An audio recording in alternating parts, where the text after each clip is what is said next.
বাংলাদেশের চলচ্চিত্র অঙ্গনে শাকিব খানের প্রভাব ও অবদান নিয়ে আবারও আলোচনার জন্ম দিলেন জনপ্রিয় সঙ্গীতশিল্পী পান্থ কানাই। সম্প্রতি সামাজিক মাধ্যমে ছড়িয়ে পড়া এক বক্তব্যে তিনি ঢালিউড সুপারস্টার শাকিব খানকে দেশের একমাত্র কিং খান হিসেবে উল্লেখ করে তার প্রতি গভীর সম্মান প্রকাশ করেছেন। ভাইরাল হওয়া ওই বক্তব্যে পান্থ কানাই বলেন, বাংলাদেশে একমাত্র কিং খান বলতে আমি শাকিব খানকেই বুঝি, কারণ তিনি ২.৫ দশক ধরে দেশের চলচ্চিত্রকে টেনে নিচ্ছেন। অগণিত দর্শক তার ভক্ত। এই মানুষকে অবশ্যই সম্মান করা উচিত। আমার মতে শাকিব খান বাংলাদেশের অমিতাভ বচ্চন।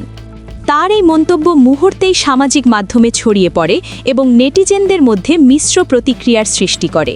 অনেকেই পান্থ কানাইয়ের বক্তব্যকে সমর্থন জানিয়ে বলেন, দীর্ঘদিন ধরে শাকিব খান এককভাবে ঢাকাই সিনেমাকে টিকিয়ে রেখেছেন এবং বক্স অফিসে ধারাবাহিক সফলতা এনে দিয়েছেন। আবার কেউ কেউ বিষয়টি নিয়ে ভিন্ন মত প্রকাশ করেছেন।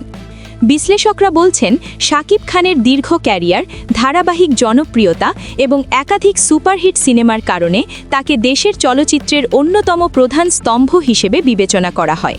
৯০-এর দশকের শেষ দিক থেকে শুরু করে বর্তমান সময় পর্যন্ত তিনি নিজেকে ধরে রেখেছেন দর্শকদের শীর্ষ পছন্দের তালিকায়।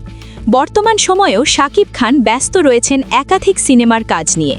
সম্প্রতি মুক্তিপ্রাপ্ত প্রিন্স সিনেমা নিয়ে আলোচনা চলছেই, পাশাপাশি তার নতুন সিনেমা রকস্টার নিয়েও দর্শকদের মধ্যে আগ্রহ বাড়ছে।